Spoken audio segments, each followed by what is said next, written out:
B'Shem Hashem Naaseh v'Natzliach, Shiur Torah, Bruchim Habayim. We are back here continuing our series of the IGGERET HAGRA, the extraordinary letter by the Gaon Vilna to his family, to us.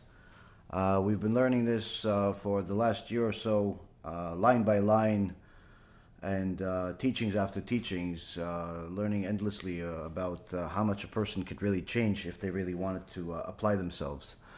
B'ezrat Hashem, tonight's shiur will be for Ilui Nishmat Elmira Meira Abramova, and also for Refuah Shlema for Rabbanit Levana Bat Sarah, Rav Ephraim ben Shulamit, Rabbanit Sarah Bat Anat, Avimori David ben Esriya, Imi Morati Doris Bat Zora, and also for the Atzlacha Rabbah for Marsha Bat Julie, Ayla Bat Marsha, Samuel ben Marsha, Cephas ben Marsha, Alexander ben Marsha, Louis ben Marsha, and all of Am Yisrael and all the righteous Noahides that continue to contribute in different ways, whether it's their time, their money, their abilities, and for all of you that continue to contribute by simply watching and learning with us and getting closer to HaKadosh Baruch Hu. The reminder for everyone that is watching this on Facebook, if you have the ability, and you're interested in avoiding all Yetzer Hara, such as comments and all types of other things, the best way to watch the shiurim are either on our Be'ezrat Hashem app, which is free. You could download it on any app store, whether on Google or on iOS, on Apple. Or you could, if you want to watch it on the desktop, just go to bh.live. B is in Be'ezrat, H is in Hashem, .live.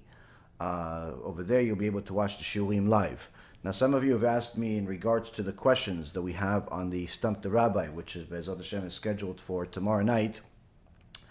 The questions typically come from the Facebook crowd, and obviously when we have the live event once a month, Be'ezrat Hashem, we have it. The questions come from the people that are there.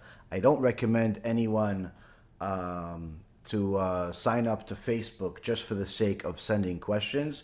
If you have an extremely necessary question and you think it's something that could help others as well, and you want to send me the question before the shiur, suggest just send me a WhatsApp message with the question, and Be'ezrat Hashem, I'll try to include that as well, which I've done many times in the past. But again, it all depends on the shiur, on the question, and everything else. But if you have a question, you can always send it via WhatsApp. That's the best way to send it. So with that being said, it's always a reminder for people to continue to share the shiurim with as many people as they can, not only if you're watching it live, but also if you're watching this 10 years from now. Share this shiur. Somebody else may benefit out of this shiur. You never know. You could potentially be saving a life. There's countless people that watch the shiurim and tell me that they found out about these shiurim from somebody that they've never heard of, but this appeared on their message board or somewhere else, and since then they started listening to shiurim and it changed their life in many positive ways. So Baruch Hashem, those of you that are sharing are doing the smartest thing, because it's literally saving lives with a button. So with that being said, we have the Gaon Vilna is really getting to the end of the letter at this point. We've covered a lot of ground, some things that were unheard of by many, such as the judgment on people that simply waste their time by just chatting with their friends about nonsense, whether it be sports or politics, or all types of things that don't necessarily apply or are necessary for their life. Or it's people that obviously say Lashon Hara. The Gaon Vilna warned us severely about that. Of course, he also warned us about sending our kids to the right educators. Unfortunately, today, the Yetzer Hara is dancing and having a party in all communities, whether Jews or Gentiles alike, where people are scared at times to send their kids to get an education. If they're not scared, there's something wrong with them. If they are scared, unfortunately, there's nothing wrong with them. Why? Because if you look at what's going on in the education world today, it's literally a place of disaster, one after another. And to have the merit to have a good teacher, a good rabbi, that's a rabbanit, that's going to teach your son or daughter respectively, is really a gift of all gifts. This is part of the reason why I always tell parents that if you have the ability, if you have the ability to pay full tuition, and you know that your kids are getting a good education at their yeshiva, pay full tuition even if they offer you a discount. And in fact, if you could give more, you should give more. Why? Because good teachers are very hard to find. What do you have to compete with? You have the public school that teaches kids that the boy can be a girl and the girl can be a boy, and they have homosexual teachers that are having the kids sit on their lap, and then they're surprised that there is pedophilia running rampant in different schools. But unfortunately, I wish this would only be in the non-Jewish schools and not in the Jewish schools. And unfortunately, it is.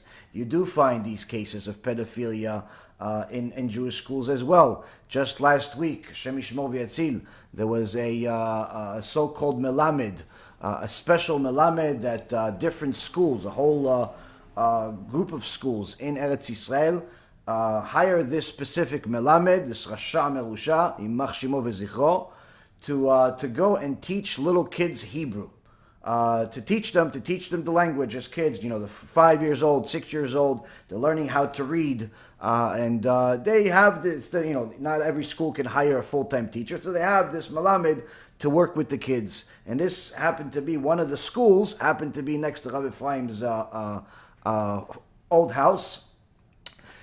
Many of the kids started acting strange over the last several months. Parents started asking questions without really getting much answers. They walked in one day on the melamed with having a kid in there, a mattress on the floor in his office, and an axe in his hand. An axe in his hand, threatening the boy that if he tells people what he did to him, that he would surely use this axe.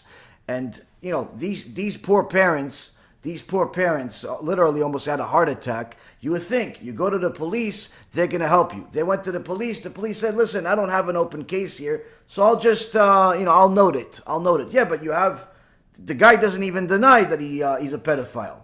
He doesn't deny. And you look at all of the other offices they looked into, there was a whole investigation done by the news, and the guy doesn't even deny that he's a pedophile.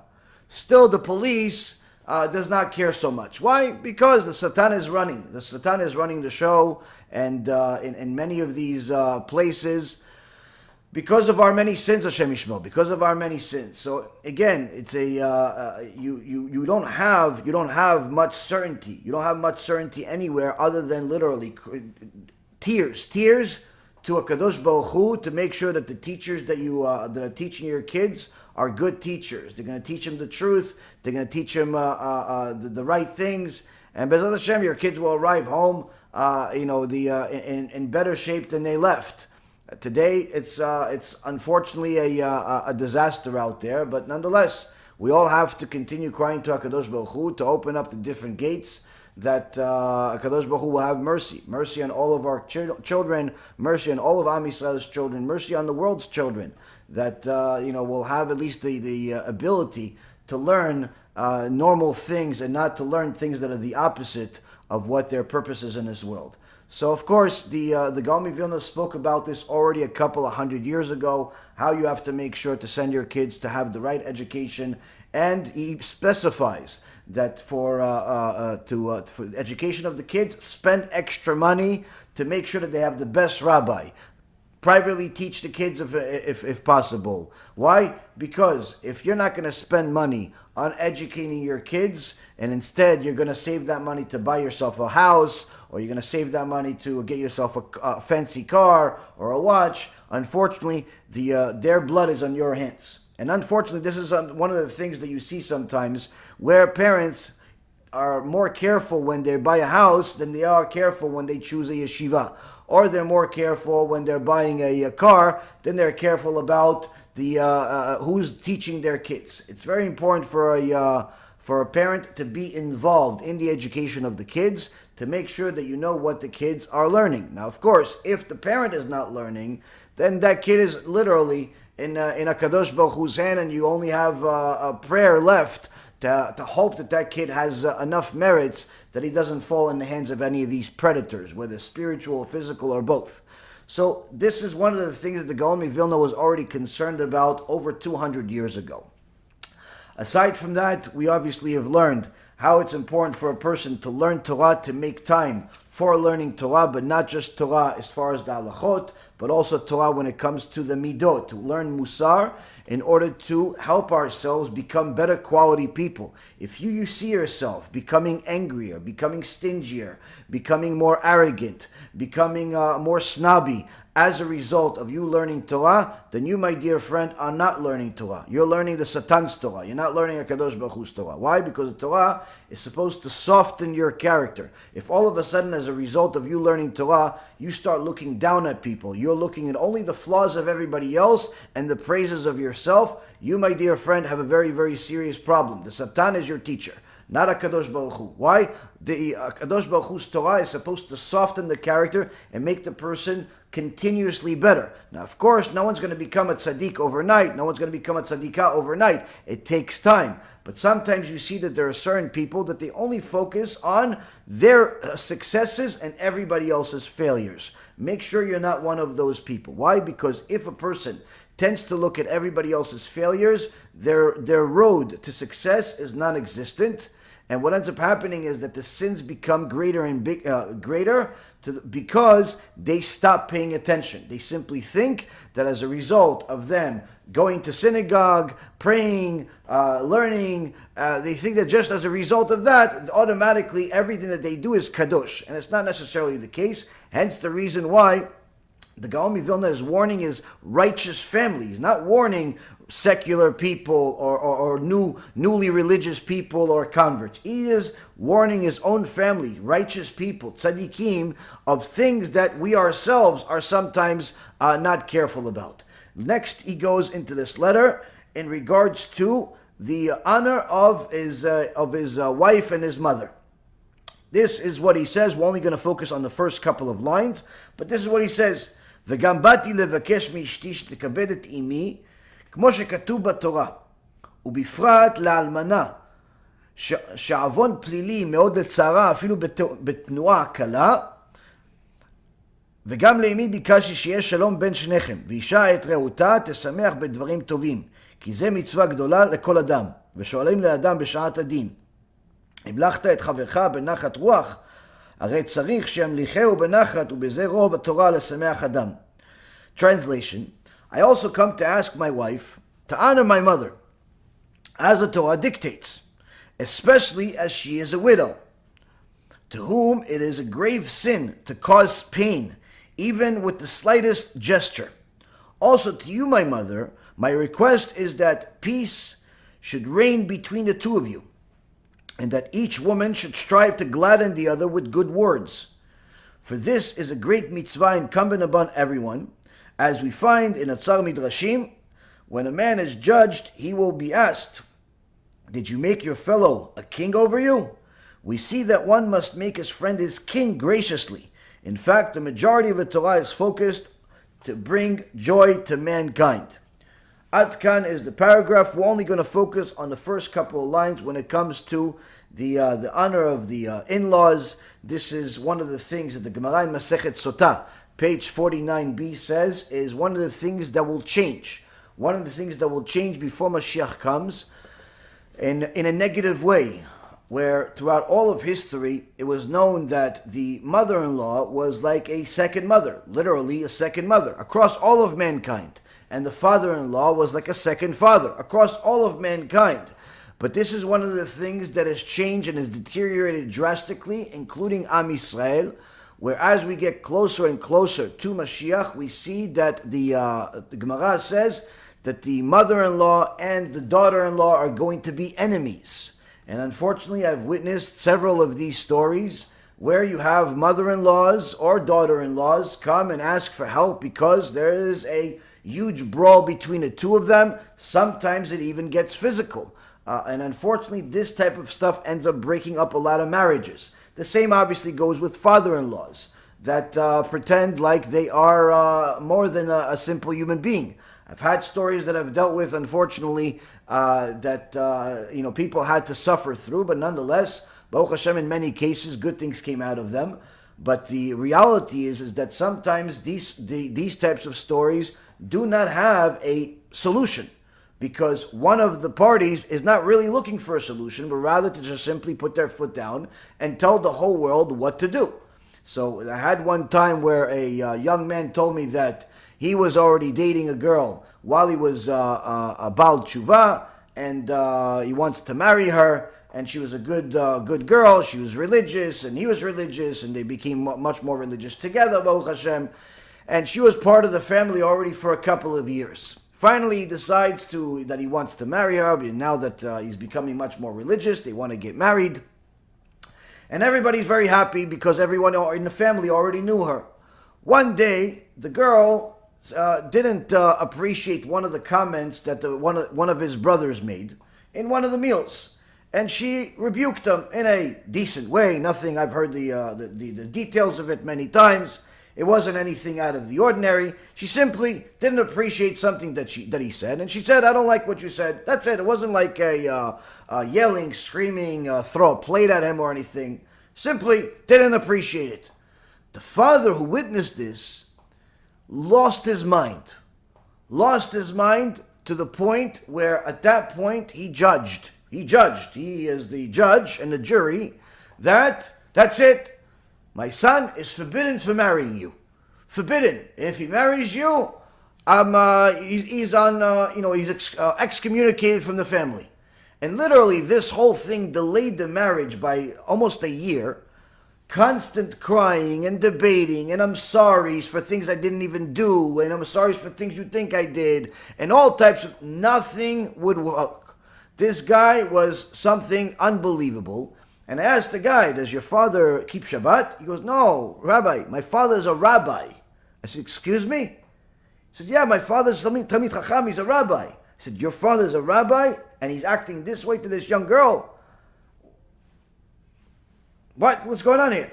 He says, I don't know. I can't explain to you. Everything else, he's a genius. With something here, gets long story short, I guided the young man and his wife to follow what the halacha is in Shulchan Aruch, which Be'ezrat Hashem we'll get to later on tonight, which is that he's not allowed to listen to his father in regards to not marrying this girl, proceed with the marriage, and Be'ezrat Hashem you'll have only bracha, and Baruch Hashem that's exactly what happened. They only have bracha, Baruch Hashem they have a family now, and eventually the father, after literally a few years, I think it was like 3 years, he finally caved in. I think it was after one of the baby came into the world. Usually that's when peace starts being made, when the people start seeing grandkids, that they have to choose whether they're going to be part of their life or not. But unfortunately, this is not always the case. I've had situations where literally one of the in-laws was actively trying to break up the marriage. And at times, they've succeeded in breaking up marriages. Why? They don't like something about the husband, or they don't like something about the wife, or whatever it is, and they actively try to break up the marriage, and unfortunately, sometimes they do succeed much more times than you can imagine. So the issue that we're talking about today is something that is pertinent in everybody's life, because there are countless couples out there that may have parnasa, they may have the basics that they need, but they do not have shlom bayit. Not because there's a problem between the husband and his wife, but rather because there's a problem with the in-laws. There's a problem with the in-laws, or vice versa. There is parents, everything that they need, they have, their kids, everything is good, but they still feel like they're missing everything. Just like, Lehavdil, you have Haman, had everything but nothing at the same time. Why? Because Mordechai the Jew would not bow to him. So some parents, unfortunately, are in a similar shape where they have everything and nothing at the same time. Why? One of their sons married some girl that they don't approve of. And sometimes they're right, sometimes they're wrong. Sometimes the girl is a bad girl, or the boy is a bad boy, and sometimes simply the parents are bad.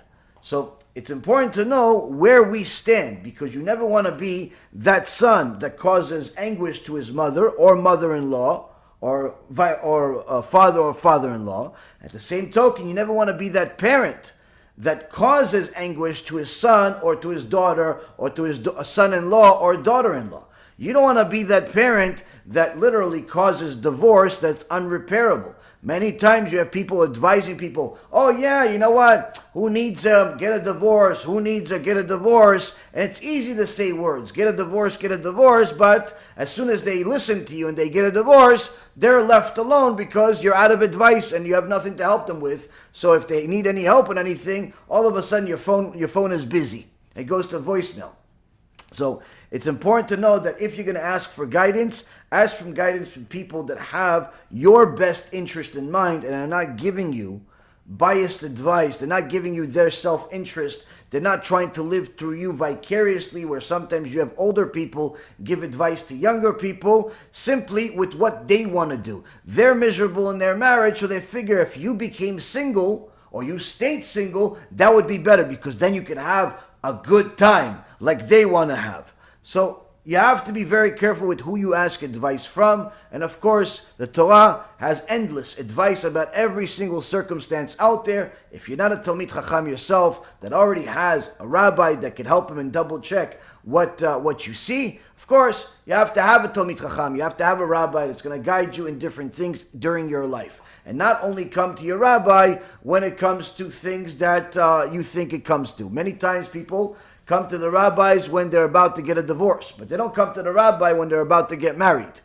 They come to the rabbi when they're deciding if they should buy a second house or to move to a different neighborhood. But they don't come to the rabbi when they bought the second business. Many times people pick and choose when they come to the rabbi, which is a very big mistake. Why? Because if you really are looking for Da'at Torah, you're looking for someone to guide you, you have to make sure that person that's a Talmid Chacham, is going to guide you through thick and thin. Not necessarily because he needs the work. Trust me when I tell you, he doesn't need the work. He doesn't feel like, he doesn't need to give you this advice. It's that you need it.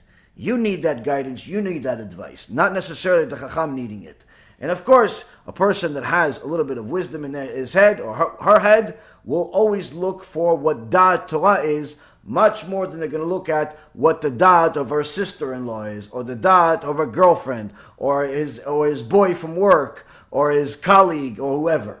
So it's important to know that Da'at Torah is always going to be better than everybody else's. Always. Why? Because this is the will of Hashem.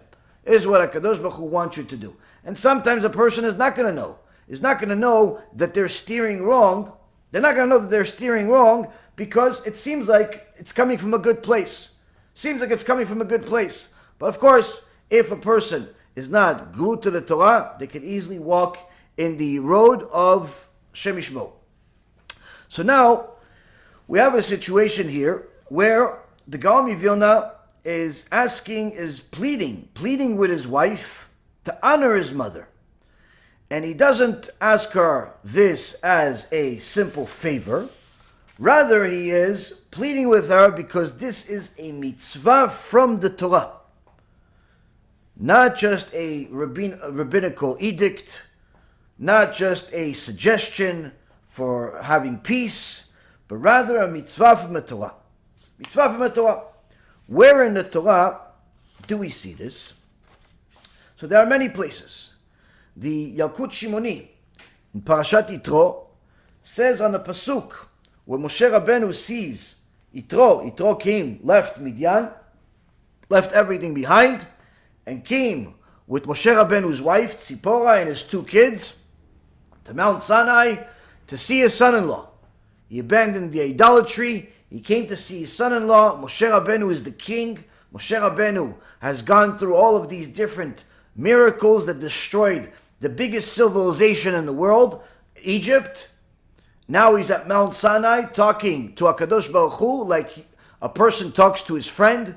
He's the prophet of all prophets. He is literally a king. And now you have Yitro, former idol worshiper. A former idol worshiper that literally was the Kohen Gadol of idolatry. Of every type of idolatry, comes and wants to see his son-in-law. And initially, the Yitro says to the people, please tell Moshe that I'm here, and if he's not going to come here because of me, and I don't have the, I don't have the status, surely he would come because of his daughter and his kids. Moshe Rabbeinu comes with all of Am Yisrael. Because once Moshe comes, Aaron. After Aaron came, the Skenim came. And after that, all of Am Yisrael came to welcome Yitro. And Chachamim say, why did Yitro deserve all of this respect? HaKadosh Baruch Hu sent Moshe. HaKadosh Baruch Hu told Moshe, he abandoned the idolatry. He actually, I know exactly what's in his heart. Go and welcome him. And not just welcome him, give him respect. And Moshe sees his father-in-law, Yitro, and he kisses him, the Pasuk says. And the Midrash, Yakut Shimoni, says Moshe kissed his father-in-law, Yitro, out of respect, to teach us that we must respect our in-laws. We must respect our in-laws. Further, the Midrash Teilim, Mizmor Zayin 7, Mizmor 7, brings David HaMelech. David HaMelech is quoted in Sefer Shmuel, Aleph, Shmuel 1, chapter 24, verse 11, saying, Avi, ראה גם ראה את כנף מעיליך בידי, ולא הרגתיך דע וראה כי אין בידי רע. David HaMelech says to Shaul HaMelech, my father, see, now you see that the corner of your me'il, of your jacket, your garment, was really his tzitzit, is in my hand, and I did not kill you. And that there's no evil in my hand. No evil, I didn't kill you, because I'm not looking to kill you, like people are telling you, or that you think that I'm trying to kill you. What was the story behind this? Shaul HaMelech was a tzaddik yesod olam. So much so that when he became king, the Tanakh says Shaul was a baby. What does it mean, a baby? He had the sins of a baby. Sinless. Shaul was Kodesh Kodashim. David HaMelech, Kodesh Kodashim. Mashiach Hashem. At some point, Shaul HaMelech had Ruach Shtut. The spirit of stupidity enter him. This is in essence another name for the Yetzer Hara. Give him the idea that David HaMelech is trying to kill him, is trying to steal the kinghood. Now, of course, David HaMelech is not trying to do that. And from that moment on, Shaul HaMelech tried chasing David to kill him. Time and time again, endlessly trying to kill him in different ways. And David knew that Shaul really is a tzaddik. Knew that he's a tzaddik, knew that this is a Yetzer Hara, and therefore, even when he had the opportunity, or multiple opportunities, to kill Shaul, he refused to kill him. Even when he was told, listen, even in a gate of heaven, they opened it up, and you're allowed to kill him, you're defending yourself. David says, no, Shaul is Mashiach Hashem. Shaul is the Messiah of Hashem, he's a tzaddik. I'm not going to kill him. Now, one of the things that David had to suffer through is that one of his wives was a woman named Michal, tzaddikan named Michal. Now, this Michal was the daughter of Shaul. But after Shaul had this thought that David is not exactly the right one, and so on, he decided to take away this wife. So, in essence, David was the son-in-law of Shaul HaMelech. So imagine this, your father-in-law is also the king, and he not only takes your wife, but he also tries to kill you, time and time again. And you refuse to kill him. Why? Because you know he's righteous in reality. So now, one of the times that David HaMelech had an opportunity to kill Shaul, instead of killing him, while Shaul HaMelech was sleeping, he cut off the corner of his tzitzit. And after that, He came to the top of the hill, exited the camp while everybody else was sleeping. Then he made enough noise to wake everybody up, to make sure that Shaul sees in his hand is the corner of your tzitzit. Look what I have in my hand. That means I cut it off myself. I could have just killed you instead. But he doesn't just say, look what I have, like I just said, but rather he says, the Pasuk says, see my father, see. Meaning that even at this point, after Shaul has been trying to kill him time and time again, David HaMelech still calls him father. Now, this is not just a simple respect. This has halachic ramifications. This statement has halachic ramifications.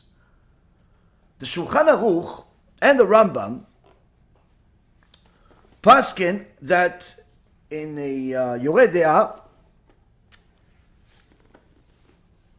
in Siman Resh Mem 240, Seif Kaf Dalet, it's 24, 240-24. Chayav Adam lechabed chamiv. Rabbi Yosef Karo paskins, a person is obligated to honor his father-in-law. And then the Rama comes and says, Yesh omrim de'en adam chayav b'kvod avi aviv, ela dechavad b'kvod aviv yoter mikvod aviv. So here the Rama says that some say that he's obligated to honor his father like his honor his father-in-law like his father, but this is what was not really the psak halacha across the board. Why would anybody say that he has to honor his father like his father-in-law? I'm sorry, why he has to honor his father-in-law like he honors his father? Because of that pasuk. Because of that pasuk. And in fact, this is what the Ben Ish Chai paskins in his responsa in Shana Shniya Parashat Shoftim Seif Lamed. The Ben Ish Chai paskins that a person must honor his father-in-law like his father, based on this pasuk in Shmuel Aleph 24:11, where King David calls his father Avi, meaning that he's honoring him like he honored his father, not just father-in-law, like people would think. And the same with the wife honoring the mother-in-law. As it's written in Sefer Shiurei Bracha. So here we see that this obviously is applicable for both the father-in-law, the mother-in-law, but Shulchan Aruch, what we go by, Sfaradim go by Shulchan Aruch, you have to honor your father-in-law. That's where it ends. If somebody goes by the stringency of the Ben Ish Chai, or the psak of the Ben Ish Chai, I should say, then he would actually have to honor his father like he has to honor his father-in-law like he honors his father. Now, many people don't even know the halachot of honoring their parents. In fact, there's a Sefer Be'ezrat Hashem that's going to come soon by the Rishon LeZion of the different halachot of honoring the parents as part of the Yalkut Yosef. That's in English, Be'ezrat Hashem. So, this is something that most people don't really understand, honoring parents. In some cases, they listen too much. In other cases, they don't listen at all. In some cases, they end up getting a divorce, or they don't marry a girl because, the father doesn't like her. In other cases, they call their parents by their first name, or simply yell at them and curse at them. So a person needs to know the laws of honoring parents. Needless to say, needs to know that he has to apply some of these laws to honoring his in-laws. Now, in Siman Kaf A of the same Shulchan Aruch, he gives a few other things, of course. We're only going to touch the surface on a couple of other things that the Shulchan Aruch says here. He says אם האב רוצה לשרת את הבן, מותר לקבל ממנו, אלא אם כן האב בן תורה. תלמיד שרוצה ללכת למקום אחר שהוא בוטח, שיראה סימן ברכה בתלמודו לפני הרב ששם, ואביו מוחה בו, לפי שדואג שבאותה העיר העובדי כוכבים מעלילים, אינו צריך לשמוע לאביו בזה. He says that if there is a person has a father who wants to serve him, he's allowed to allow his father to serve him, unless the father is a Talmid Chacham. Already showing us there's different conditions for a father that's Talmid Chacham. What about if a person wants to go to a different place, move to a different country, a different city, because he's certain that over there he's going to be able to have more bracha in his Torah learning. But his father says, no, you can't go over there. There's a lot of idolatry over there. There's a lot of bad things over there. You can't go. I forbid you from going there. Yeah, but Abba, I want to go to Eretz Yisrael because I have my Rav over there. No. It's no good. Over there's the Zionist, there's this. Oh, Rabbi, I want to go to Florida because my rabbi is over there. No. There's this, there's that. Yeah, but I'm going to learn better over there. Not allowed to go, I forbid you. What is the boy to do? Paskin the Shulchan Aruch, ignore his father. Simple. Even if the father rebukes him and forbids him from going to a different place, even though he knows he's going to learn more Torah, the young man does not have to honor his father in this regard. Why? Ani Hashem. Hashem comes first, before the father.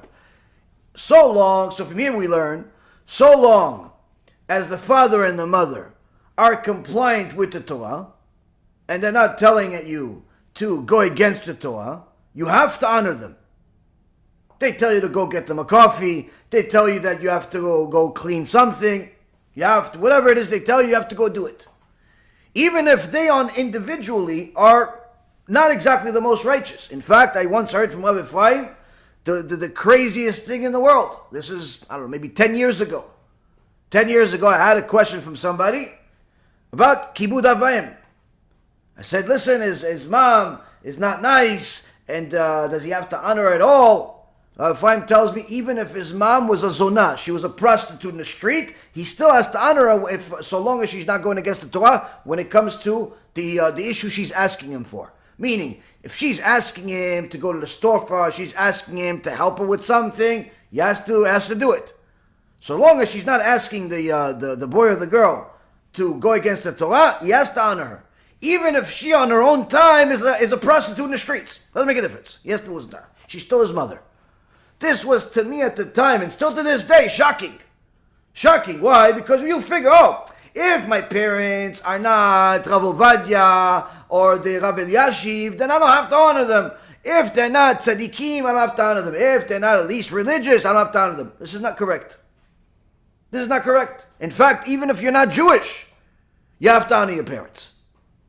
Why? These are part of the moral laws that are supposed to make a person better, both for Jews and Gentiles. But if the father tells you, no, you cannot go to this other place because I'm afraid of the idol worship that's there or bad things that are there, yeah, but my rabbi is there. I can learn better Torah over there. I don't care about your rabbi. I want you to stay here next to me. You do not have to listen to your father. Why? His opinion is against the Torah in that regards. Comes the Rama and says, וכן אם האב מוחה בבן לישא איזו אישה שיחפוץ בה הבן, אין צריך לשמוע אל האב. When it comes to the issues of a marriage, the father rebukes the son because he wants to marry this girl. The boy does not have to listen to his father. Why? The boy is allowed, if he's obviously old enough already, he's beyond bar mitzvah, he's his own man, he can choose to marry the girl. She's a righteous girl. Even if the father doesn't like her, that's his problem. That's his problem. It's not the son does not have to listen to her. To him. Why? Because that is, again, a problem. A problem when parents get in the way of a shidduch, they are literally putting their lives in danger. There are many Chachamim who discuss this issue. I'm not going to go deep into it, but Chachamim say that when somebody gets in the way of a shidduch, she's supposed to marry him, but the parents break it up for no good reason. Simple. They don't like his parents. He is a good boy. He's a good boy, but they don't like his parents. Or the father and his father, they got into a tiff in business. And therefore he doesn't want his daughter to marry. He breaks up everything. Or Chas v'Shalom, he causes a divorce. This Rabotai Karim puts the parents' life in actual danger. Why? Because Baruch killed them on the spot. And unfortunately, we've seen this. We've seen this movie. Let's just say that. Why?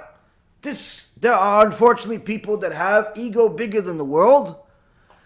They get in the way of a marriage, and then people are surprised that bad things happen to them.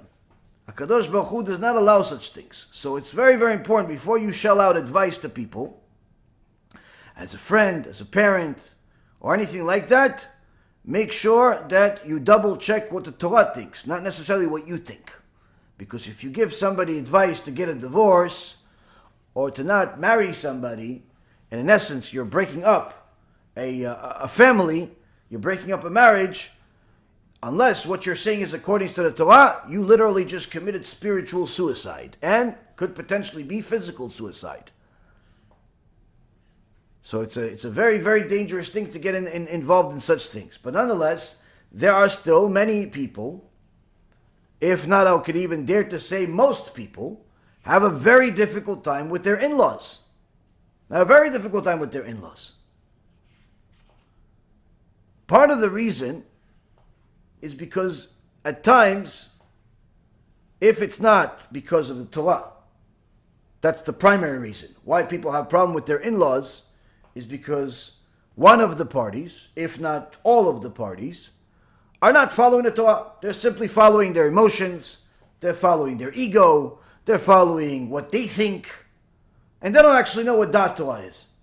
They don't know what the opinion of the Torah is. They didn't consult with the rabbi, or sometimes they consulted with the wrong rabbi, and this unfortunately happens. This happens many times. People go to rabbis that are as emotional as the people, and the rabbi forgets that there is a Torah, so he gives you what he thinks should be done. And of course, this leads to a lot of sins. I mean, this is not a new thing. And it's not just with marriage, it's with a lot of things. I just heard a story that when the Chazon Ish came to Eretz Yisrael, during the beginning, right when he came to Eretz Yisrael, it was already getting to the Shnat Shemitah. And it was the first time that the Chazon Ish lived in Eretz Yisrael when Shnat Shemitah would be there. So he went to look at the farmers, all the different people that had the fields and so on, to see how they're preparing for the Shemitah. For him, it's as exciting as possible. He learned all the halachot. He's looking forward to teaching everybody. And to his dismay, the Chazon Ish found out that practically nobody that he would see was looking to observe the Shemitah. No one was looking to stop working. In fact, they thought he was crazy for even suggesting that they should do it, because they said, listen, how are we going to eat? If we don't harvest, we don't get all of our crops, how are we going to eat? And either way, he said, yeah, but it's against the Torah. He goes, oh, no, don't worry, Rabbi. Our rabbis told us it's okay. There's an etel. There's an etel to do it. And the Chazon Ish worked tooth and nail, publishing an entire sefer about this issue, lecturing about it, developing relationships with these farmers, and literally got many of them to start keeping Shemitah. But the ones that didn't keep, it wasn't that they didn't keep because they didn't care about Hashem, or they didn't keep because they simply were just money hungry. No, they got rabbinical permission. They got rabbinical permission. Now again, sometimes you have rabbinical permission that's legit to do something and be more lenient. But sometimes those rabbinical permissions are like the rabbinical permissions that the cash advance business has. The rabbinical permission to steal money. There is no such thing. There is no such permission to steal money. Same thing like this rabbinical permission to benefit from the idolatry of the wigs that they have in the market today. That is, over 90% of the wigs in the world today are coming from idolatry. There is no rabbinical permission. Whoever tells you this is kosher and has rabbinical stamp, you can take that rabbinical stamp and the rabbis that wrote it and put them all in the garbage pail. Why? Because there is no such thing to benefit from idolatry. There is no such thing. And much, much greater poskim than I could ever be have ruled this way. Rabbi Yashiv, Rabbi Ovadia, and others. Rishon LeZion, Rabbi Yitzchak Yosef. There's no such thing as rabbinical permission to benefit from this idolatry of wigs. Same thing with this cash advance business. There's no rabbinical permission from stealing from people. Whether they're Jews or Gentiles doesn't make a difference. They say, no, we're not stealing. We're doing business. It's okay. The people are accepting. They know that they're going to be paying 80% interest. It's okay by them. They need the money. And they think that they're going to make much more than 80%, so it ends up being profitable for them. Mambo jumbo. Go tell that to the Yetzer Hara as he bakes you in Gehenom at some point if you don't do tshuva. There is no rabbinical permission for such things. But unfortunately, there's always going to be a guy that says he's a rabbi and he's going to give you permission. If you want to have real rabbinical permission, you have to look seriously. What is the real opinion of Da'at Torah, and not look for it at some local community rabbi that is only looking to give you an opinion and you alone, because nobody else is ever going to listen to him, because no one else even knows who he is. You have to make sure that you double check everything. Why? Especially when you realize your own eternity is on the line. Your own eternity is on the line. A person that steals money has to be reincarnated, come back to this life, and aside from that, has to get a lot of suffering for stealing. People don't understand such things. Or people say, listen, there's a new permission out there. If the husband doesn't want to give a get, you can get a get from the rabbi. The rabbi can give you a get instead of your husband. There is no such thing as getting a get from a rabbi. Even if the rabbi has been a rabbi for 1,000 years, there is no such thing as getting a get from a rabbi. If the husband doesn't give the get, there is no get. But of course, some women think, listen, he doesn't want to give me a get, the rabbi gave me a get, I'm free to marry. No, you're an adulteress. That's what you are. You're an adulteress. You're not married. You're an adulteress. You're married to the first guy that doesn't want to give you a get. He's a terrible guy, but you are an adulteress. He's going to get punished, but you're going to Gehenom after you finish kafakela. Why? Because that's what it says. Yeah, but the rabbi told me. He's going there with you. Don't worry. He's going to sign something for you over there also. Why? That's what it says. You want to argue? Argue with sources. Now, Rabotai Karim, we have a situation here where you have in-laws that are simply difficult to deal with. What do you do with them? You have to pray to HaKadosh Baruch Hu. Try to see where the difficulty is really coming from. Is it as a result of your wife? It's not honoring them. She's causing them the tension. Or is it really because they're difficult? Why does that make a difference? Because if there's a difficulty between your parents and your wife, and it's because your wife is disrespecting them, you have yourself a very serious problem. What kind of problem? The Ben Ish Chai brings the Tana Deve Eliyahu Hanavi, who writes about this topic, who says the following. I'm going to read you his language. If he wed a woman who disrespects his parents, even in their old age, then he is judged as if he was a noef, an adulterer, all of his life. And this is why, in the 10 Commandments, the mitzvah of lo tin'af, don't be an adulterer, is very close to the mitzvah of the commandment of honor your parents. Honoring your parents is the 5th commandment. Then you have number 6, don't murder. Number 7 is don't be an adulterer. The question is, okay, you could say every mitzvah in the 10 commandments is close, technically means just 10. I mean, yes, this is closer. What's the connection? Why, if somebody's wife is disrespecting his parents on a regular basis, they're already older, she says the hell with you and where you came from. He's my husband, I can do whatever I want with him. And and she has no respect whatsoever. She's one of these chutzpaniot, obnoxious girls. Why is it your fault? Well, you wed her. You married her. Okay, I married her. I didn't know that she's going to be this way and so on. Said that. You were still responsible to fix it. And you didn't. You allowed it to continue. In fact, it got worse and worse. She continued disrespecting your parents. She continued hanging up the phone on your mom. She continued closing the door in your father's face. And sometimes she even spit in his face. And you say, listen, she's my wife. What can I do? Eliyahu Navi says, in Shamayim they're going to judge you with all of your Shabbat, with all of your tzedakah, with all the good things that you do. They're going to consider you an adulterer. Why an adult? This is from Ben Ishchai, comes and brings the Tana Devei Eliyahu. It's not like Yaron Reuven. Talking about tzadikim, navi'im. Saying serious stuff. Why? Why would such a thing? How do you connect the two? Okay, she did it and I'm getting judged to that regard? So the first raya, the first proof is, because the two commandments are close to each other. No, there's a lot of things close to each other. Does that mean that it's all the same? In the Torah, everything that's close to each other, there's a reason for it. There's always a reason for it. If it's even spelled in a certain fashion, there's a reason for it. Everything has a reason for it. Rabbi Ephraim brings a clarification. He says that when a man stays with his wife without any effort to love her, and anyone says, what do you mean? Love comes naturally, doesn't require effort. You're living in movies.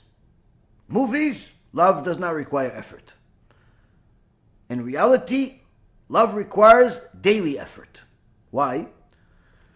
Because what they have in the movies and what people think is love is what we call karet, because it's lust. They love the body. They love the good they get out of this person. They love what benefit they have out of this relationship. They love the convenience. They love even the idea of being with this person. He's an important person. She is a good-looking person. He is a good-looking person. He is a certain job. She has a certain job, certain status. That's not love. It's not love. Love requires daily effort to constantly look for ways to better each other. Constantly look for ways to make each other happy. Constantly look for ways to build this relationship in order to build a us. And as the Rambam says, Ishto kegufo. His wife has to be like his body. Meaning, as if it's the same flesh. He has to honor her. He has to love her like himself and honor her even more than himself. But there are some guys that as soon as they say, Areat mekudeshet li, you are my wife, they forget about all that stuff. And they simply say, oh, listen, it'll work naturally. She asks him, honey, why don't you tell me you love me? No reason for that. Why not? I told you like 20 years ago. If it would have changed, I would have said something. Nothing changed. He's cheap even with words. Presents, non-existent. She says, honey, why don't you go get me something nice for the holiday?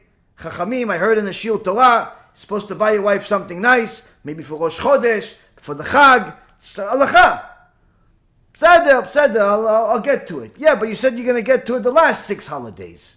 And nothing happened. Listen, you have everything that you need. If you would have needed it, I would have noticed it. You don't need diamond earrings. You don't need expensive stuff. Oh, but you need an expensive watch. You need an expensive car. She doesn't need, but he needs somehow. Somehow he always needs, but she never needs. Best yet is husbands that treat their wives like little children. Oh, I'm taking your car.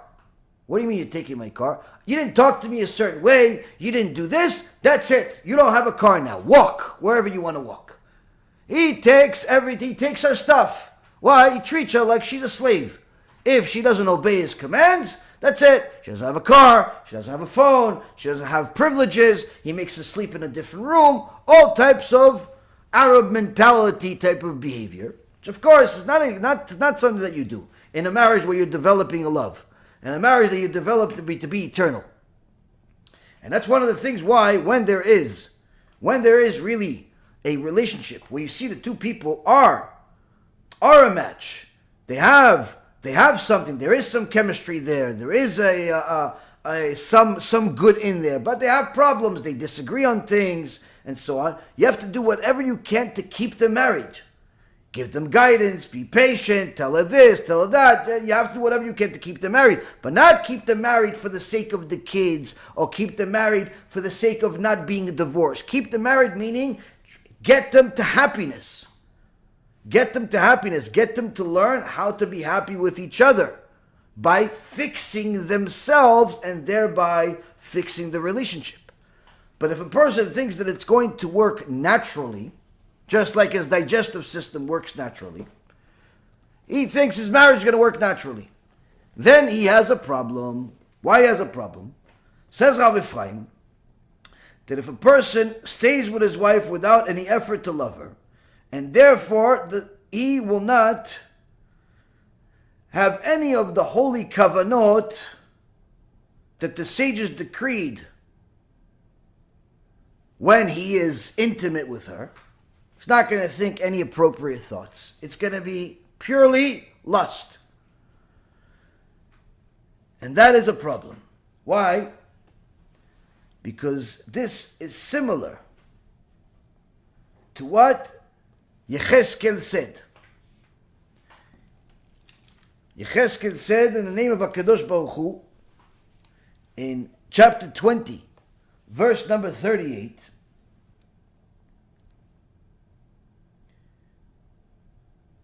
ובראתי מכם המורדים והפושעים בי בארץ מגוריהם. Yecheskel says, I will separate from you who rebel and transgress against me. Kadosh Baruch Hu says. Who is this statement said about? The Gemara, Masechet Nedarim, page 20b, says that there are 9 circumstances where the cohabitation between a man and a woman, man and his wife, leads to the birth of degenerate children. Based on this verse in Yecheskel, where Kadosh Baruch Hu says that I will select among you those who rebel and transgress against me, he will stay away from them. Rabbi Levi explains this verse, saying, these are the children of people who manifest in the following characteristics, meaning that their intimacy is in such a fashion. Bnei Ema, Bnei Anusa, the children of fear, the children of forced woman, the children of a hated woman, the children of a excommunicated man or woman, the children of an exchanged woman, the children of strife, the children of drunkenness, the children of a woman who has been divorced in mind of a husband, the children of mingling, and the children of a brazen woman. What are all of these? Sometimes you see, kid comes to the world, already at a young age you notice there's something wrong with this kid. He's always leaning towards the wrong things. Not he's a troublemaker like every little kid. No, he's evil. Simple. Evil kid. Wants to hurt people, steal stuff, hurt them. All types of things that are not really normal.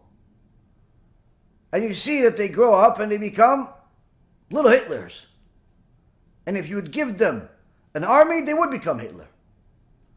The Gemara says there's a reason for that.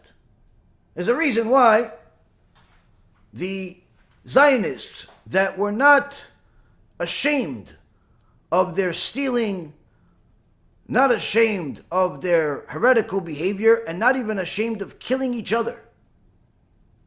There's a reason why they came to the world.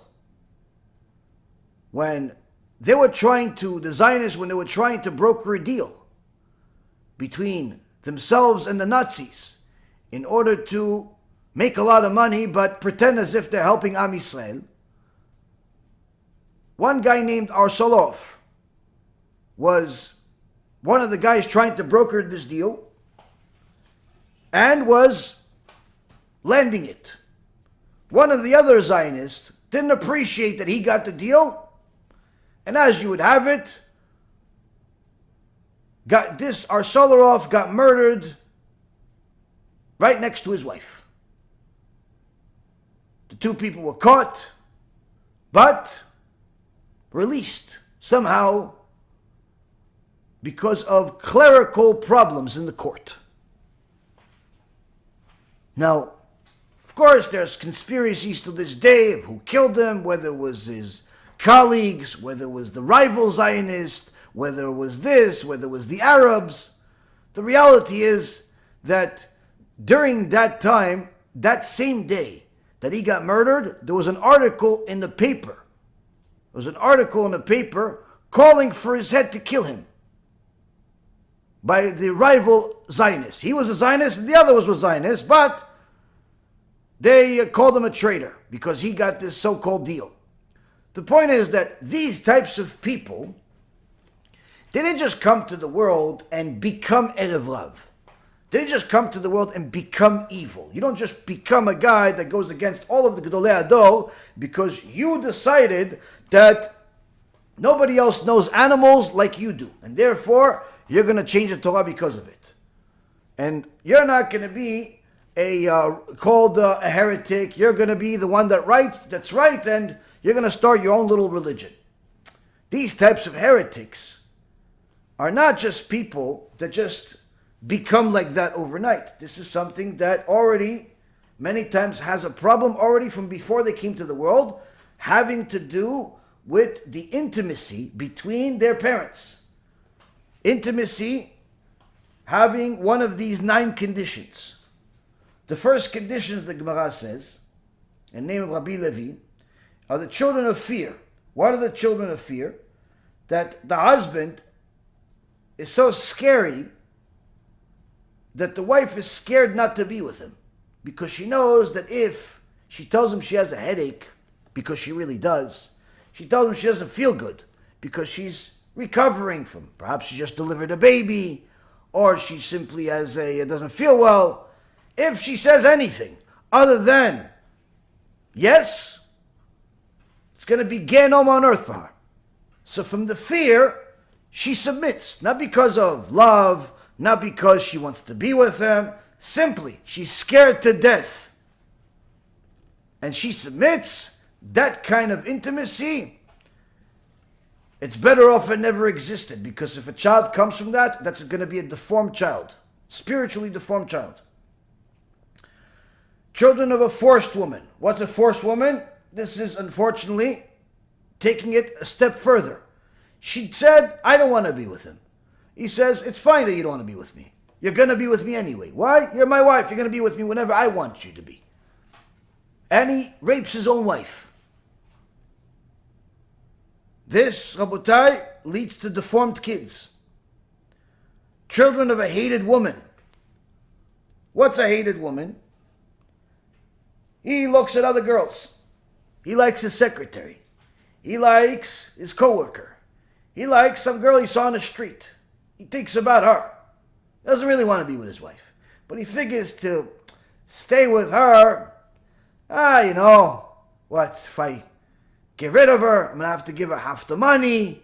Then this, then that. No, you know what? I'll just stay with her. And that's it. I'll do whatever I want with her. Maybe I'll do whatever I want somewhere else too. Doesn't like his wife. He hates his wife, in fact. Children that come from that will be deformed. Will be deformed, Hashem Shmo. Third, children of an excommunicated man or excommunicated woman, person that's a heretic, person that goes against Chachamim, person that makes fun of the sages, of the rabbis. These are people that get excommunicated, and there are different conditions for why somebody goes on cherem, goes on nidui. And if the husband and the wife still are intimate during the time of their being on excommunication, and a child comes from that, that is a very serious problem. Why? That child will be a degenerate. Children of strife. This is unfortunately something that many people in the secular world and the non-Jewish world have no clue what they're doing to themselves. Why? They think that after you get into a fight, in order to resolve the fight, you should be intimate. They call it different words. Why? You got into a fight, the way to solve the fight is express your anger in different ways. And then they're surprised that they have deformed kids. Why? You're not supposed to have intimacy during such times. Not supposed to have intimacy during such times. Yeah, but after that, she was nicer to me. After that, he was nicer to me. Yeah, that's because Satan got his. Instead of you guys fixing the root of the problem and creating a ahava, creating actual love, creating a real unity that makes you more than a beast, you figured being a beast will create the unity. Children from such a thing can come out degenerates. Further, children of drunkenness. Some of these guys, they figure that the Bet Knesset is no longer a place that you just pray. It's also a place you get drunk. They go to shul on Saturday morning. They tell their wives they're going to pray like a good Jew. They come back a drunk. What happened? Is it Purim? No, we had a farbring. Okay, farbring, maybe have a l'chaim after you finish praying. No one said that you're allowed to pray to drink before you pray. Needless to say, no one said that you're allowed to be drunk. No, it's chassidut. It's not chassidut. It's a made-up craziness in your head. And some of these guys, literally, they're drunk on a regular basis. And the best thing is, they'll do it at night, in the morning, whenever you have liquor in front of them. Yalla, lechaim. If he forces his wife, or even if he doesn't force his wife, convinces his wife to be intimate with him while he's drunk, Hashem yishmor v'yatzil from such children that come out of such things. Well, we're just having a good time. The cow also has a good time. The horse has a good time. The rhinoceros has a good time. You could join them. Children of a woman who has been divorced in his mind. Meaning this guy, he already decided that he doesn't want her. He already decided he's going to divorce her. But he has a need. He has a physical need, and he hasn't found someone to replace her yet. And he hasn't divorced her yet, so technically she's still allowed to him. Why not, right? Once you decide you're divorcing her, now to touch her. You don't have to be actually divorced to stop touching her. You're not allowed to touch her once you decide there's a divorce. That's it. It's the end. Some of these guys, they figure, listen, if I don't give her a get, technically she's still my girl, right? No. She's not. And unfortunately, some of these young girls are not smart enough, not mature enough to actually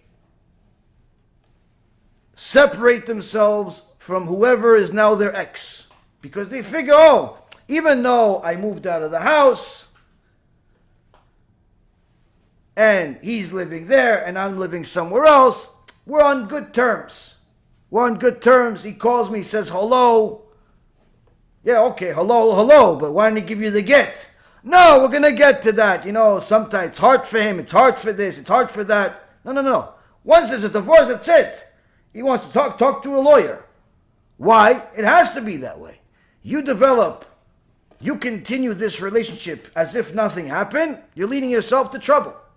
I had a situation like this. One person came to me crying. Why? Similar situation. this husband, who I would love to publicize his name. I honestly would love to publicize his name, but I still haven't gotten permission to.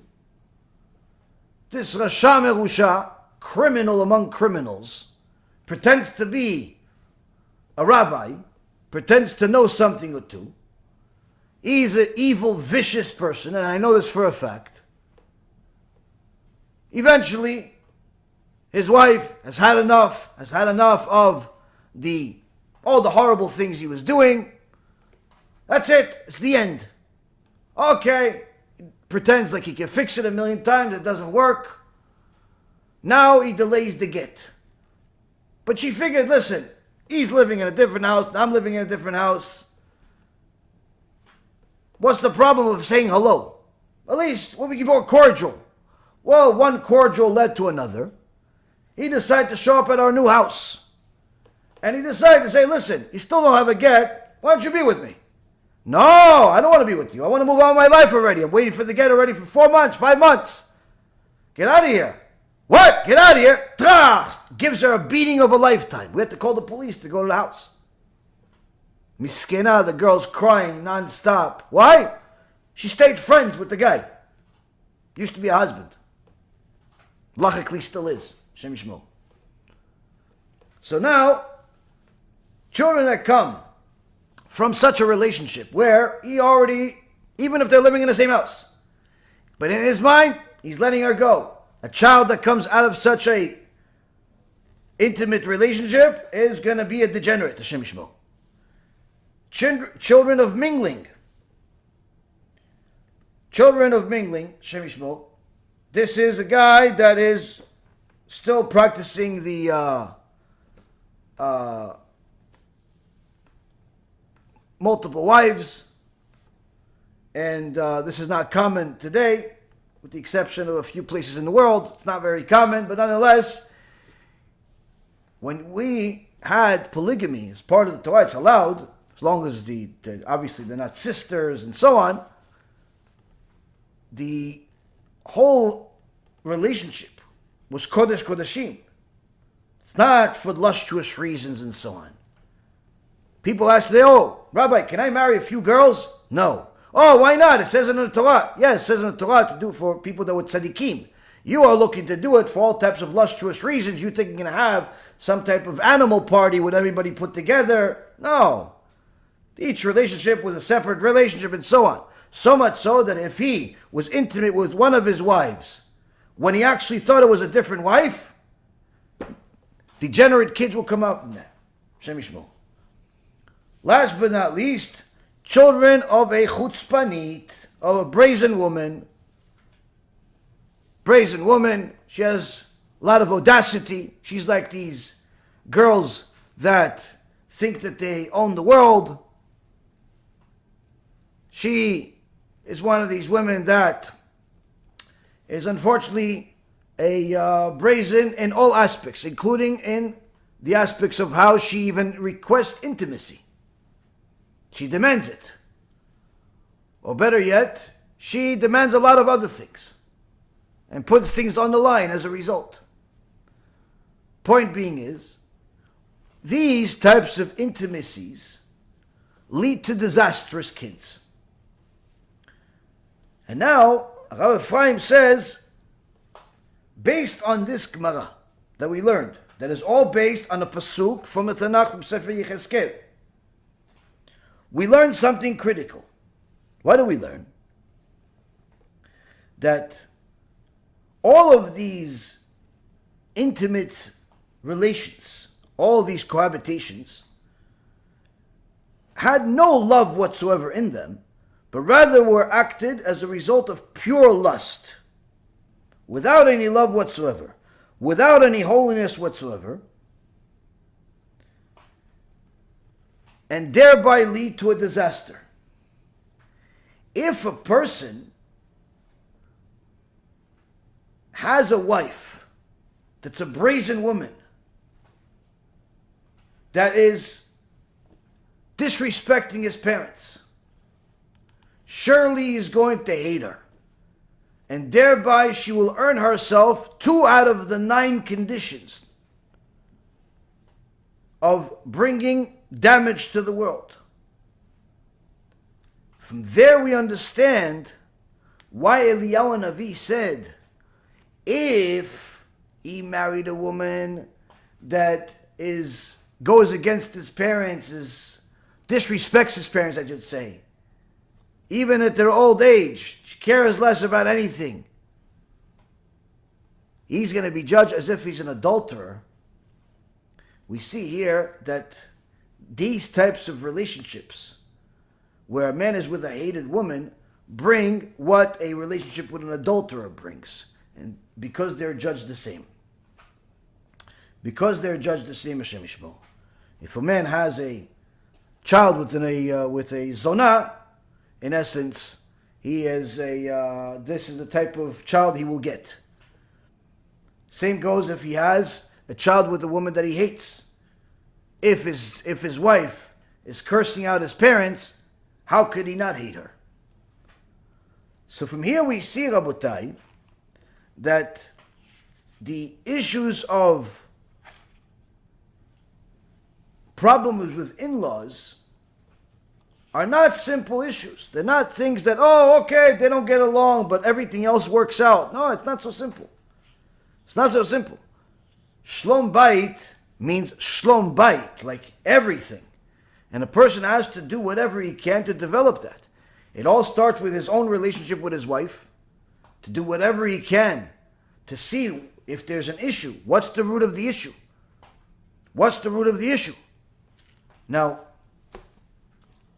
the way it's supposed to be is that it's supposed to be a marriage that is beautiful, a marriage that is, in essence, his marriage is supposed to connect him even more to his wife, but also to appreciate his mother even more as a result. Why?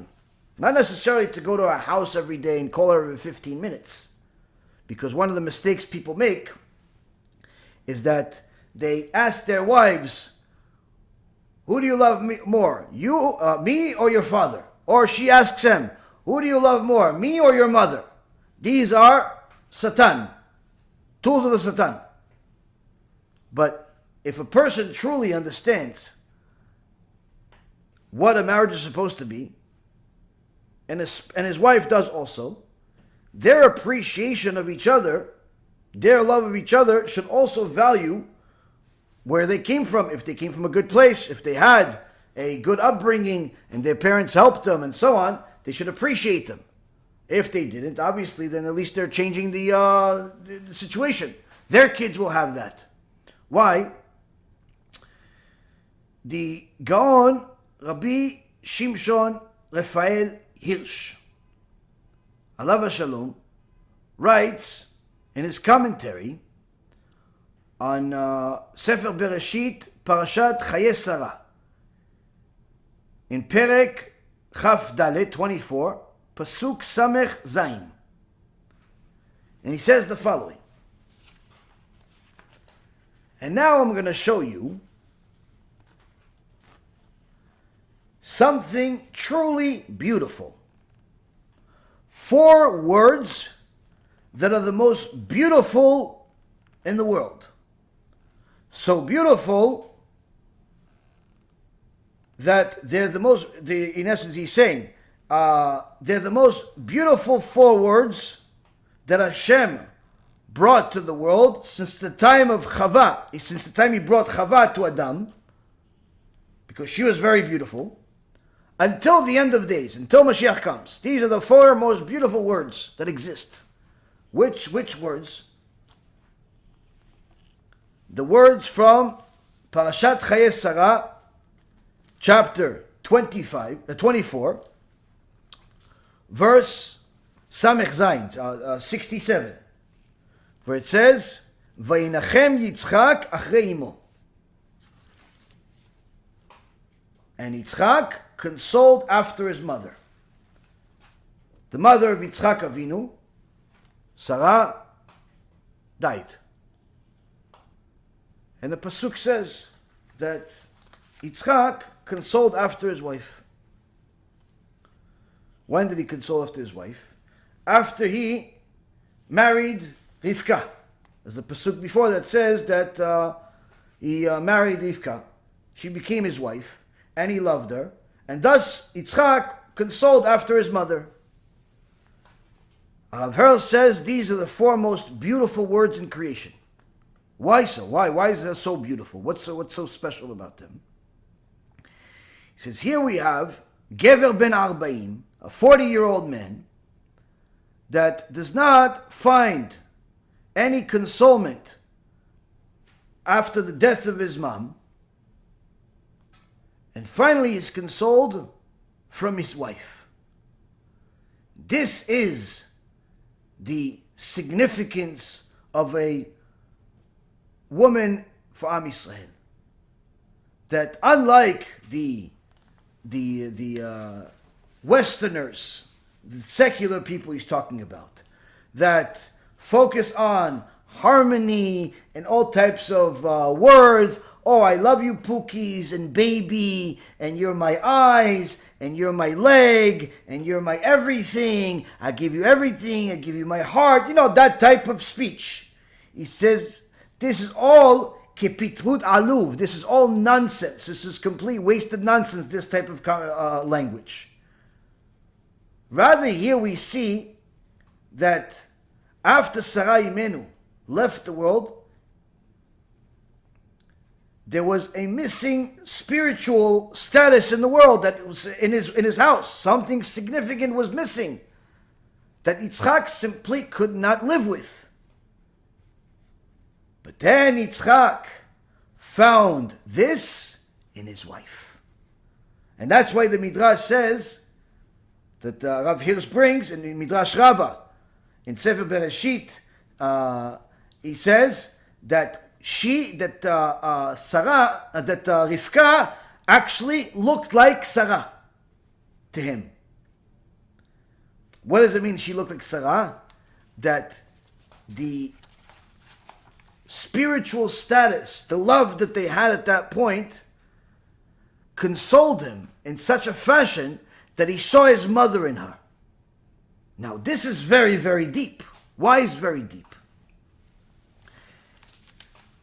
Any person that has a decent mother, it's not one of these crazy people out there that gives their kids drugs and all types of things. Any person has a good mother, literally, should kiss the feet that HaKadosh Baruch Hu gave her. When he understands what she had to do in order to bring him or her to the world. To carry a baby, destroy your body, that in itself takes 2 years to recover, sometimes longer for some women. To carry a baby for 9 months is not the only thing. Even though most people just think about that. Oh yeah, she carried him. Okay, but that's not the only thing. Why? Because sometimes the recovery from giving birth is much more difficult than the actual pregnancy. But that's not it. To raise that kid when he's an infant, wake up every hour because he doesn't or she doesn't want to go to sleep, to make sure he eats, to make sure he's breathing, to make sure that he's still alive, to make sure he's clean. That's just the beginning.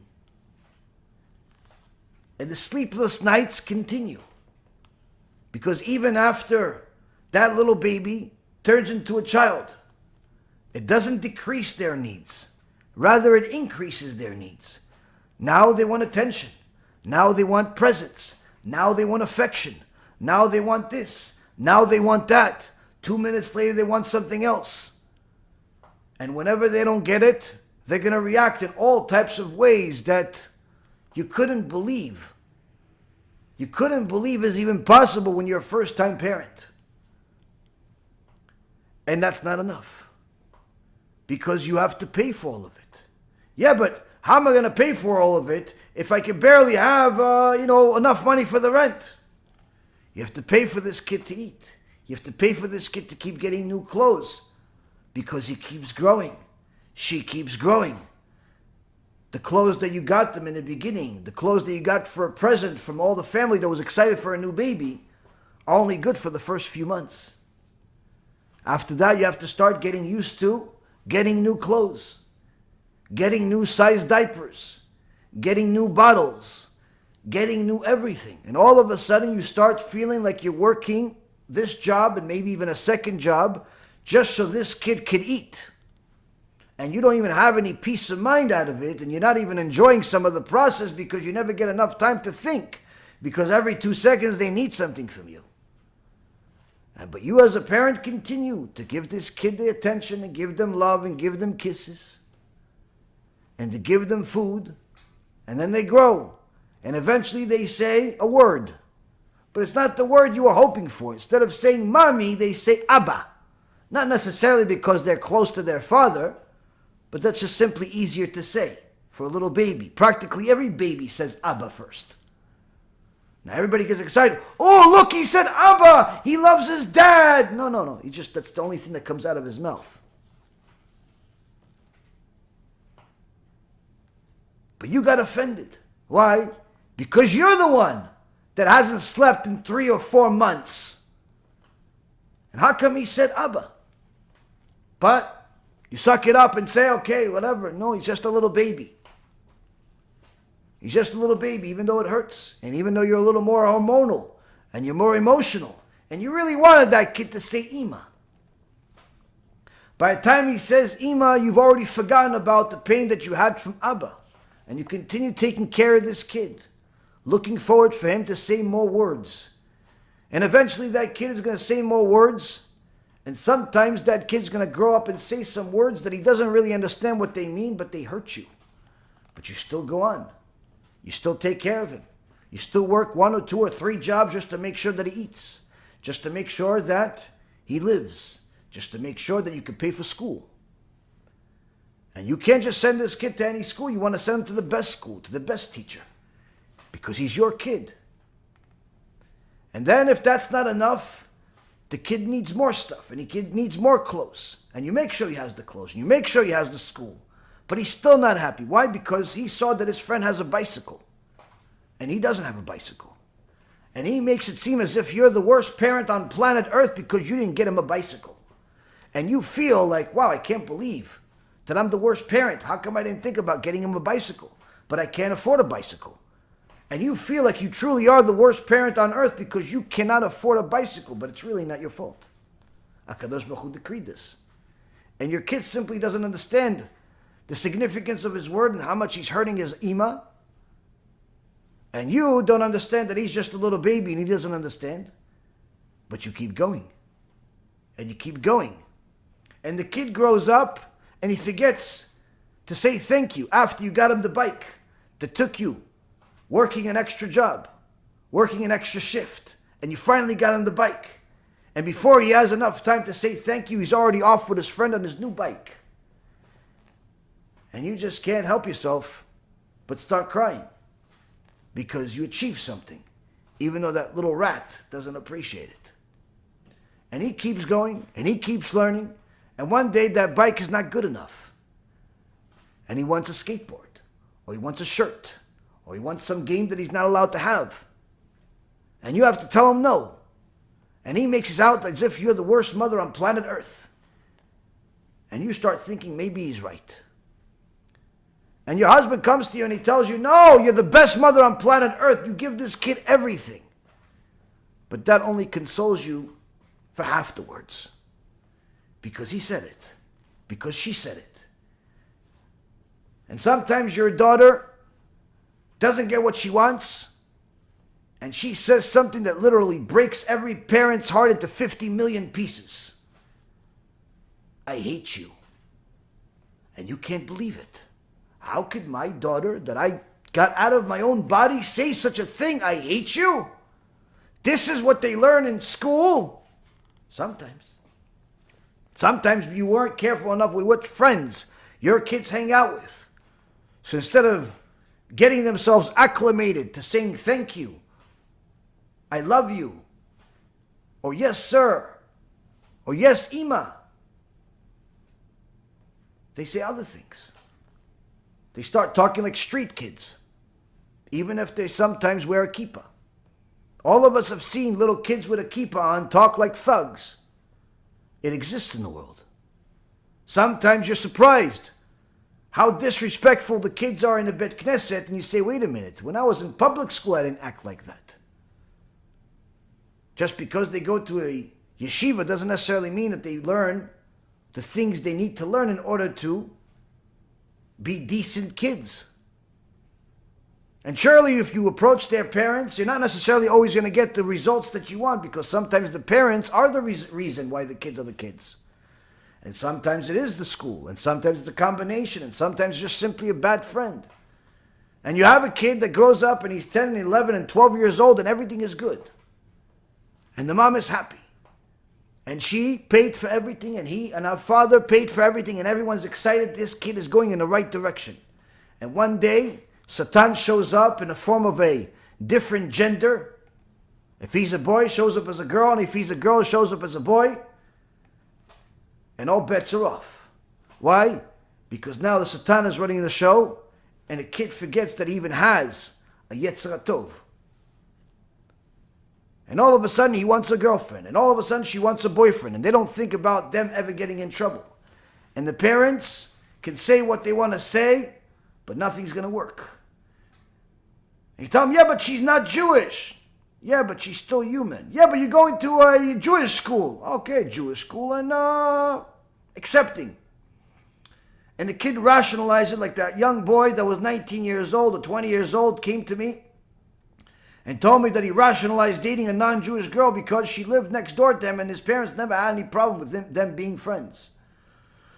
But yet one of the worst stories I ever saw was when I went to New York several years ago, and a father came to me crying, telling me that his boy that he paid for yeshiva in a modern Orthodox school to go through his whole life is now 23, 24 years old, and is announced to his father that he proposed to his non-Jewish girlfriend. And he said, I don't know what I did wrong, but somehow this kid ended up falling in love with someone he's not allowed to be with. And when you talk to that kid, it's as if you're talking to a wall. And the parents are crying because they put everything into that kid. They paid for the school, they paid for food, they sucked it up every time that kid said something inappropriate, even if it hurt. And then after all said and done, you figure, listen, everything worked out okay. They got the education, they lived, they did everything. Maybe I didn't get them the bike the time that they wanted, but I got it later on. Maybe I didn't get them on that trip when they asked for, but I got it later on, and we got there. And finally they tell you, okay, Abba, Ima, I'm getting married. What house are you giving me? House? What house? We barely could afford the rent for our own house. What do you mean? You have a savings account for me, don't you? No, we don't have a savings account for you. We don't have a savings account for ourselves. We're just making it by. Oh, look, I have the worst parents. And you have some rotten kids that say that. And they're no longer kids, they're adults already. They're 20 years old, 25 years old. Talk to their parents as if they are a social security office that owes them money or something. Or they start talking to them like they're a collector from the mafia. Oh, you're going to pay for my wedding? If the parent has, and the kid is decent, sure, it's a mitzvah, it's good, help the kids. But many times, it doesn't work that way. Many times the kids demand that they get this and they get that. So much so that literally there are shidduchim broken over this stuff. Because one of the parents can't afford to give the kid what the other parent is giving their kid, not necessarily out of love, but rather because it's simply demanded. And when a person starts thinking about all of the sacrifices that they have gone through to raise their kid for the last 3, 4, 5, 10, 15, 20 years, if they think about it deep enough, they'll start crying. Probably not very different from how the tzaddikim are going to cry when they see Mashiach. And if a person doesn't have kids and has no idea what I'm talking about, just think about what you did to your parents. Or even in the case that you were a good kid, your parents still cried over you. Your parents still struggled to keep you alive. Every parent, no exceptions. So when a person says that the love that I have for my wife reminds me of my mother. It's not chas v'shalom, a provocative filth that is thought in the filthy minds of certain people. But rather, it's a deep love that a person is showing his wife as a result of the appreciation that he has for his mother. Yitzchak Avinu was consoled by Rivka. Why? He saw his mother in her. He saw that she is going to do the same thing his mother did. He saw she's going to exert herself and try and do everything possible to bring the best possible kedusha that exists as a result of this marriage. Just like his mom sacrificed her own life for the sake of bringing this child to the world and raising him, he says, my wife will do the same. Not just for my marriage with her, but for our kids together. And that brought him a deep emotional love for her. When a person understands what having a spouse is, and what they're getting as a result of it, they should have nothing but gratitude to HaKadosh Baruch Hu that they were fortunate enough to have such a person. When a person is not grateful for their spouse and doesn't find a reason to say thank you every single day, that means they have no idea why they got married in the first place. They have no idea why there's anybody else in the world that exists other than them, because they can't see anyone else but themselves. Only when a person sees outside of their own self-interest do they start appreciating the world around them. Do they start appreciating what the world around them is doing for them. And therefore, when a person has a situation where his mother-in-law is someone that is not exactly on his level for whatever reason or another, she's not smart enough, she's not this enough, if he loves his wife enough, he'll find a way to make peace. And the same thing goes with the girl. Even if his mother, her husband's mother, is not exactly the most wonderful person on planet Earth. Sometimes she's annoying, sometimes she's demanding, sometimes she treats her son like he's still a baby. If she truly loves her husband, she'll find a way to make peace. There was one time a young man that told me that his mom is literally the devil. He hates her with full passion. Every time he gets into any type of issue in school, she rips him apart. And he says, she destroys my morale, she destroys my this, she destroys my that. I hate her, I hate her, I hate her. Now, of course, if someone is reaching out to me, that means they're looking for some type of guidance. Because if they're looking to vent, usually there's somebody else for that. So I asked this young man, you willing to try something different? He said, yeah.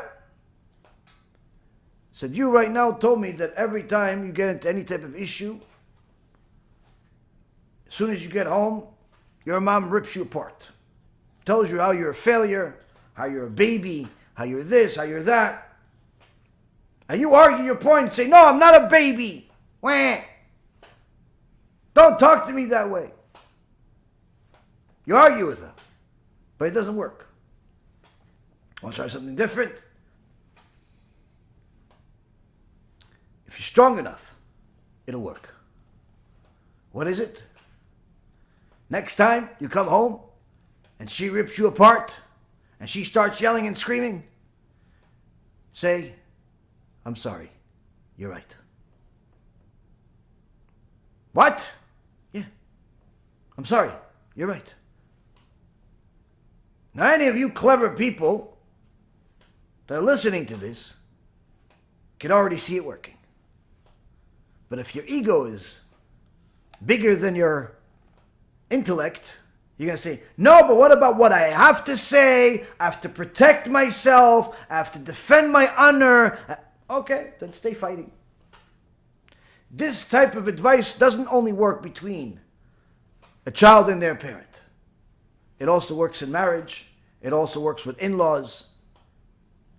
Sometimes, the best thing you can possibly do to somebody that's angry, somebody that is annoyed, even if they're wrong, is, I'm sorry, you're right.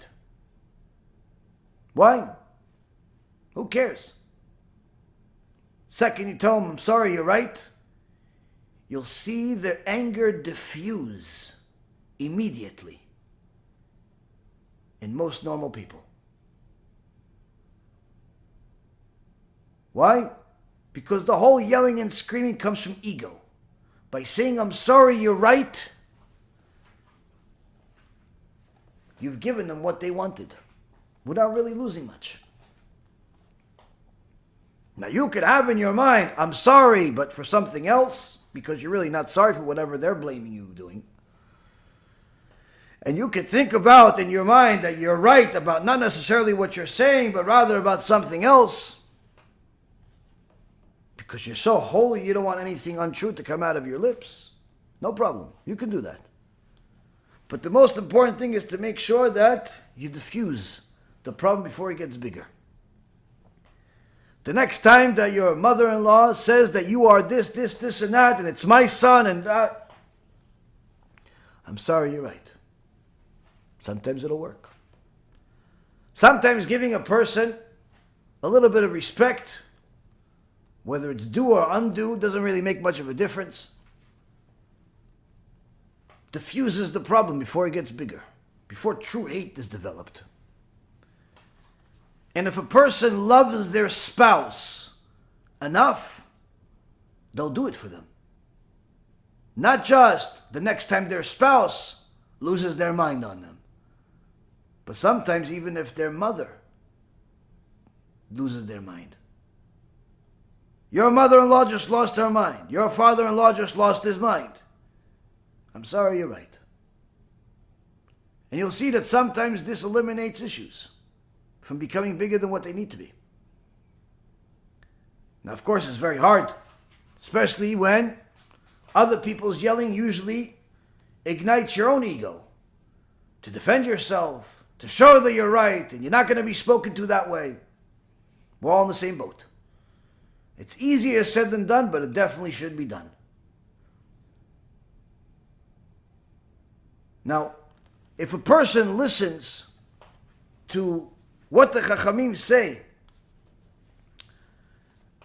he'll eventually arrive at different tshuvot that Chachamim talk about how a person benefits if he listens to Torah, not just in this world, but also in the next world.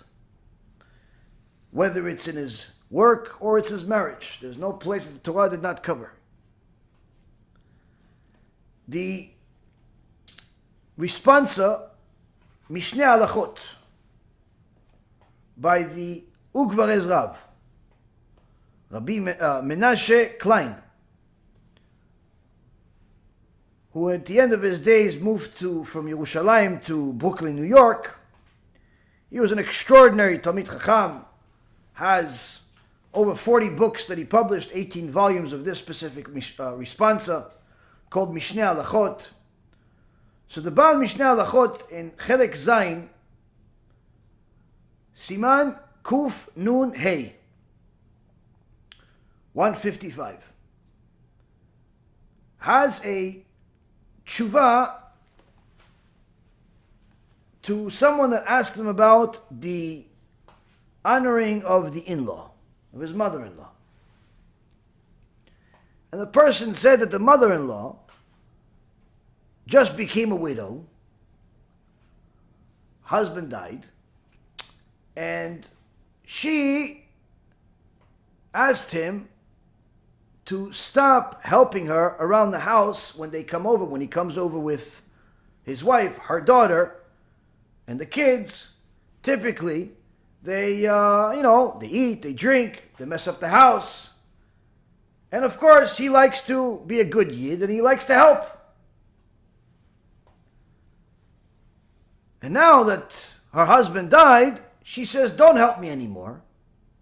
Because me working on fixing the house and cleaning the dishes and the clothes and so on, it gets my mind off of my husband that passed.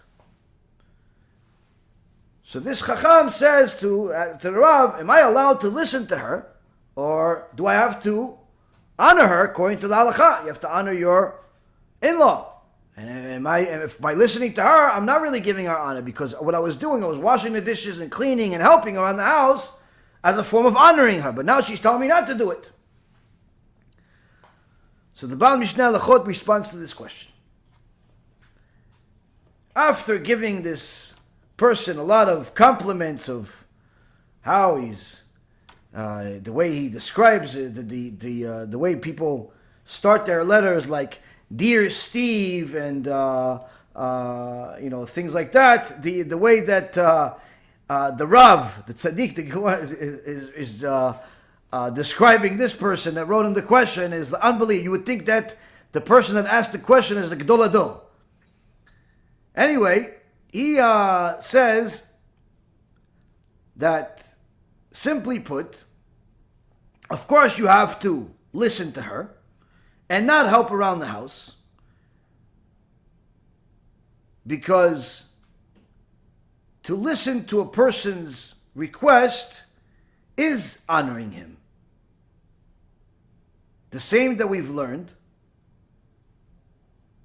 from the Gemara in Yerushalmi, in Masechet Kiddushin, in page 31b, with the story about Rabbi Ishmael. Rabbi Ishmael was one of the Gdolei Hador, to say the least. Kodesh Kodashim. One day, the mother of Rabbi Ishmael walks into the Bet Midrash. Comes to the heads of the Bet Midrash, says, I have a complaint to make. Oh, the mother of Rabbi Ishmael, a complaint? Sure, yes, Giveret. I have a complaint to make. I want a Bet Din to judge against my son for not honoring me. The Chachamim at the Bet Din could not believe it. How could it be that Rabbi Ishmael is not honoring his mother, who's a tzadikah? How could such a thing be? They asked Giveret, what did he do? She says he won't listen to me. What? Rabbi Ishmael is not listening to his mother? What did he listening to for? Every day when he comes home from the Bet Midrash, all I ask him to do is let me wash his feet, and then take all that water I washed his feet from and drink it. He won't let me do it. He won't let me drink it. Chachamim said, bring Rabbi Ishmael. Said, Kvod Harav, what do you have to say for yourself? He says, Chas v'shalom, why, I'm going to let her drink my feet water? I can't do it. As soon as I knew she was doing that, I can't do it. I can't let her do it. Well, it's not honoring my mom. She's going to drink the water that my feet went into. It's going to violate the honor of the mother. Chachamim paske no Rabbi Ishmael. You have to let her drink the water. Why?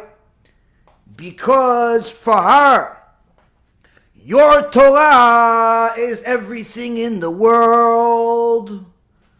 For her, the Torah that you learn all day at the Bet Midrash, that's her whole life. That's everything. That's what she works for. That's what she prays for. That's everything for her in our life. So she wants to share a little bit from that sweat that you have, from all that toil in Torah. For her, that's the honor. That's the honor she has. This is her achievement.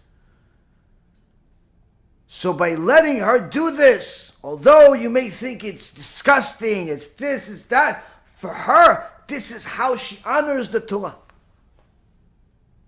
Because she knows that those feet are sweating. Why? Because they learn Torah all day. And therefore, listening to her is honoring her. And they actually obligated Rabbi Ishmael to continue to do this, to allow his mother to do this. Of course, if you have a filthy mind, you think filthy things, and we always have to put a disclosure, because we are in the public, and unfortunately there are all types of crazy people in the world that have filthy thoughts. But this is the holiness of our sages and their mothers. This is the holiness of our sages and their mothers. So the Baal Mishneh Alachot, Rabbi Menashe Klein says, from here we learn that to listen to someone is to honor them. To listen to your mother-in-law who is asking you to stop helping her is honoring your mother-in-law. But even more so, he adds, this is also why the Gemara in Masechet Yevamot, page 62b, says that HaKadosh Baruch Hu, why did he create a wife? Why did HaKadosh Baruch Hu give Adam HaRishon a wife? To be Ezer Kenegdo, to be a help against him, to be someone that helps him. Rashi says on that Gemara, what is this Ezer? What is this help? To go take care of the things that need to be taken care of, like the children, things of the house, so he could go learn Torah. Whenever he's not working to provide for the family, he has all of the ability to go learn Torah. Why? Because his purpose in the world is to go learn as much Torah as possible. And if she is an Ezer Kenegdo, she's the best wife, she's going to do everything possible to make him have an easier time learning Torah. Why? Because that's her purpose in the world. But Rabbi Menashe Klein adds a last rebuke and says to the person that asked him this question, your purpose in the world, I'm sure you are making time to learn Torah. But perhaps you need a reminder, that it's not for you to go wash dishes and do laundries, but rather to go look for this gift that HaKadosh Baruch Hu gave you that would relieve you from those things and allow you an extra few moments, if not more, to go learn more Torah. Because that's the reason you were created in the world. You learning more Torah is why you're in this world. She cleaning the dishes and taking care of the house in order to help you learn more Torah is why she was created in the world. And he says, unfortunately, the hymen has been changed in this generation. The hymen, although it's the female body part, this is in essence a word that's used by the sages as this is something that's not supposed to change. And he says this changed in this generation where the men are looking for ways to be like women, to go do the laundry, to go to the store shopping for groceries, to go do this and clean the house, instead of looking for ways to steal a few moments here and there to go learn Torah. The guys are looking for ways to go be like a wife. And of course, vice versa, as you obviously see in the world today, that if you have a shiur Torah, many times there are women to men ratio of 3-1. You have 3 girls coming to the shiur for every guy that shows up, and sometimes worse. You want to have a shiur. If you say shiur Torah just for men, unless you're an extraordinarily popular speaker, maybe you're going to get a minyan, 2 minyanim. If you say women only shiur, even if no one in the world ever heard of you, you're going to get 50 to 100 women. Why? Upside down generation. Upside down generation. This is not to discount the value of the Torah learning of women or the need for it. But if you compare the responsibility of how much a man is supposed to learn Torah in the world versus his wife, there's no comparison. But what do we do that because of our many sins? Rabbi Menashe Klein says that we live in an upside down generation where even the hymen changed. That the men are looking for ways to do laundry and the women are looking to go to do all the things that men do. Just like the punishment we got from Paro, he says. That he made the men do the women's jobs and the women do the men's jobs. So from here we see that yes, you are obligated to honor your mother-in-law, But if you merited to have a good mother-in-law, she's going to be the one that helps you learn more Torah. If you merited to have a good wife, she's going to help you go learn more Torah. If you want to be a good wife, you're going to encourage your husband to go learn more Torah. Why? Because you know, ultimately, it is going to be to all of your benefit. But unfortunately, sometimes people don't realize how much benefit they get because he's the one that's learning. How do I benefit? First and foremost, you should know, the more your husband learns Torah, the better husband he will become when he is next to you. The less Torah that your husband learns, the more he becomes like everybody else. Yeah, but if he's next to me, how is he like everybody else? Simple. What does everybody else do? They go, they hang out, they watch movies, they look at other girls, even if their wife is next to them. They eat as if they never eaten. They lust as if nothing is ever enough. They start comparing you to everything that's out there. They forget to say thank you. Simple. They live a life of a beast. Thanks to you. On the other hand, if your husband learns Torah, he may learn the shiur. He may learn the sfarim we brought to the shiur. He may learn many other things. And the next time he looks at you, he'll be reminded of the love and appreciation that he has for his mother, and thereby love you even more, thereby appreciate you even more, thereby respect you even more, and say thank you even more. A woman that helps her husband learn more Torah is a woman that's buying herself Gan Eden, cash, with her own efforts. Okay, so I'm going to have less time with him, but more him when I get his time. A woman that helps her husband learn more Torah is a woman that is literally getting herself Gan Eden. Because that's what the Gemara says. Why would a woman go to Gan Eden? For sending her husband to go learn Torah and waiting for him from when he comes back. When he comes back, how was his shiur? Was every day? I'm learning Chavuta with this guy for 10 years already. How was it today? Interested in what he's doing. Not just interested in telling him about what she did. Many women think that as soon as the husband comes home, the only thing he wants to hear about is what fight she had with her girlfriend or her mom or what. No, not necessarily. Not necessarily. You could say it at some point, maybe you need some guidance, but it's not necessarily the most ideal conversation to start off with. Perhaps if you took some interest in his learning, you'd see some benefit in it too. But many times when women don't care so much about what their husbands are learning, they don't value it. And they forget why their husbands even go to a kollel and why they go to yeshiva and why they even go to a shiur. They start thinking of it as if he's having his guy time. They're comparing it as if he's someone who goes to the movies, Hashem Yishmor.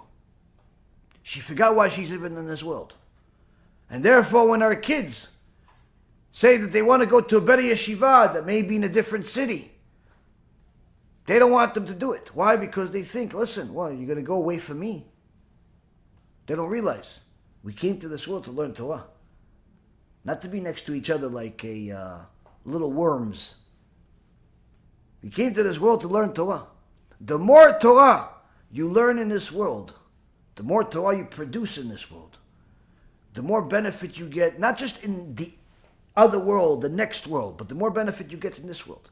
Because whatever time you do get from those precious people, those kids you have, that husband you have, that wife you have, although you have less time with them, the time you have with them is better time. There's no fights. There's no major disagreements. There is simply holiness. You don't see people arguing over money and materialism. More Torah. More things to talk about that actually have substance. Like What's the weekly parasha? What can I learn to make myself better? How can we help this person? There's less complaining. There's more thinking. The more Torah, the more you think about HaKadosh Baruch Hu and how much you are grateful for everything He already gave you, even when what He gave you is a test. Just yesterday, Rabbi Ephraim told me when he ran into Rav Sharvit, our Rosh Kollel, in Eretz Yisrael, our Kollel, Baruch Hashem, Rav Sharvit looked exceptionally happy. He said, "Oh, how are everything good, Baruch Hashem?" He said, "Yeah, Baruch Hashem, fantastic, Baruch Hashem." "Oh, okay, Seder. You look a little happier today. Is there something special happening?" He goes, "No, Baruch Hashem, my wife, she's been working for this particular job for a long time, but they had some change in roles, and she had to take a specific test in order to get to the next level in this job, or else because her position is no longer a fit. So she went to take the test, and the woman that was behind the desk was some Arab that hates Jews, that works for the government. She looked at my religious wife, the Rabbanit, Rav Sharvit's wife. She looked at my Rabbanit's wife, took the paper for her, put a 0 on it, failed her for no reason. And as a result, she didn't get the job. The job they needed to pay the rent, to feed the kids, Baruch Hashem, to eat. Tzaddikim are also people. Rabbi Ephraim was like, Baruch Hashem, look at this. Look at what a tzaddik really is. Look what a Talmid Chacham really is. He's extra happy today because HaKadosh Baruch Hu gave his wife a test, gave him a test. What? His wife is unemployed. Baruch Hashem. The average person says, "Oh, why did HaKadosh Baruch Hu do this to me? Why me? Why this? I hate these." Okay, what do you think? HaKadosh Baruch Hu doesn't know? What do you think? HaKadosh Baruch Hu doesn't know?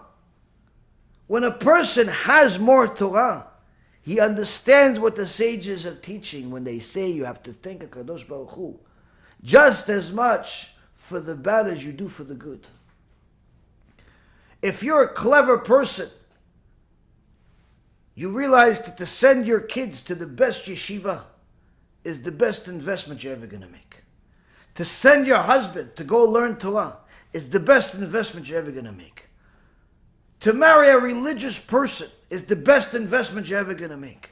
To invest as much effort as you can in the Torah, whether you're male, female, child, adult, Jew or Gentile, to learn as much musar, as much as you possibly can to apply it to your life is the best investment of time and resources you possibly can.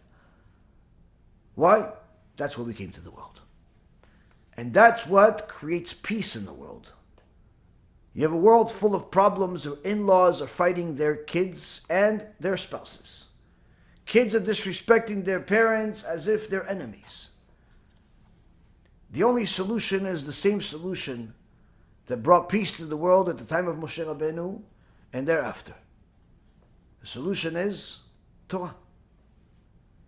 But Torah that's not just looking at everyone else and says, I know more than you, I am better than you.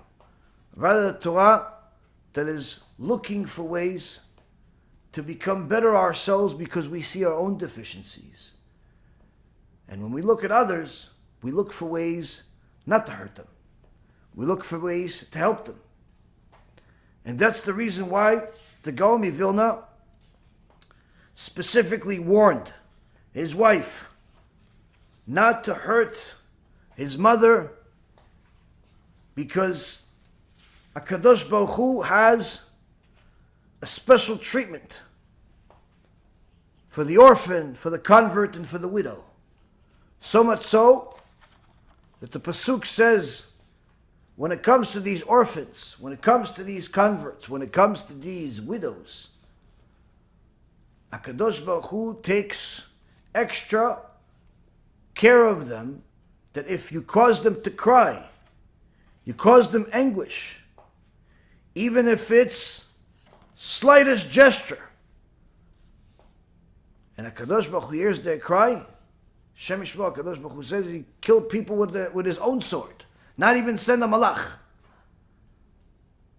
The Gaon of Vilna told his own mother, when you go up to the Bet Din of heaven, don't even bother telling them about all of the great deeds and merits that you had.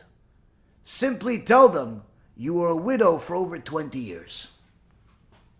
Because that suffering of being a widow for all those years, that's extremely valuable in Shemayim. And the pasuk in book of Exodus, Sefer Shmot, Parashat Shmot, chapter 22, verse 21, says, you shall not cause pain to any widow or orphan. Rashi says that this is in fact a prohibition applicable to all people, not to cause pain to any Jew. But the Torah specifies widows and orphans only because they're influentially weak and are most likely to be set upon. Rav Pinkus, Rav Shimshon Pinkus explains this by saying that most people are careful not to cause pain to offend or hurt important people. Their boss, some type of celebrity, an important rich person. As soon as you see them in an elevator, rich man, the boss of your company, or some celebrity, all of a sudden you become a little mouse. Oh, sorry, sir. Oh, sorry, you okay? What? Nothing. All of a sudden you're scared to hurt the dust on his jacket. People are so scared to hurt all these important people, these rich people. It's good to be careful. The only question Rav Pinkus asks is, how come we're not so careful with everybody else?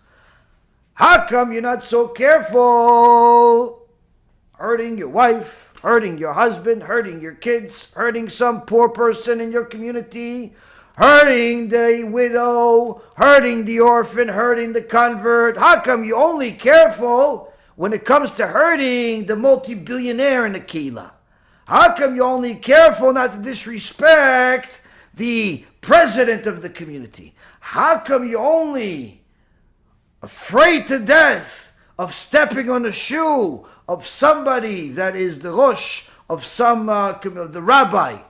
Why aren't you careful when it's your colleague, your son, your daughter, your wife, your husband, your mother? Why aren't you as careful with regular people? Maybe not so important in your eyes. How come? Because the Torah obligation is on everybody. Even if you're going to rebuke, you look at Parashat Kedoshim last week, it says, you must rebuke your brother, but do not come to the way of sin. Meaning, don't allow your rebuke to turn you into a sinner, where you focus so much on their wrongdoing that you forget that the whole point of the rebuke is to help them, not to mock them. The whole point of the rebuke is to try to help the people.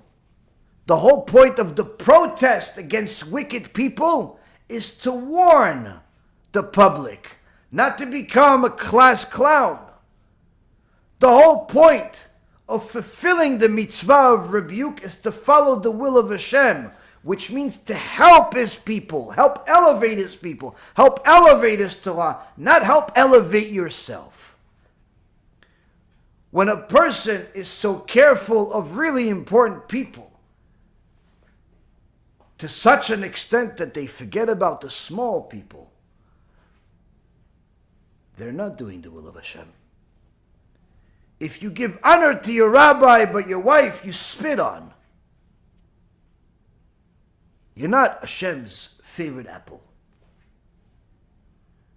When you honor your husband, but you mock the entire community, you're not exactly Hashem's favorite.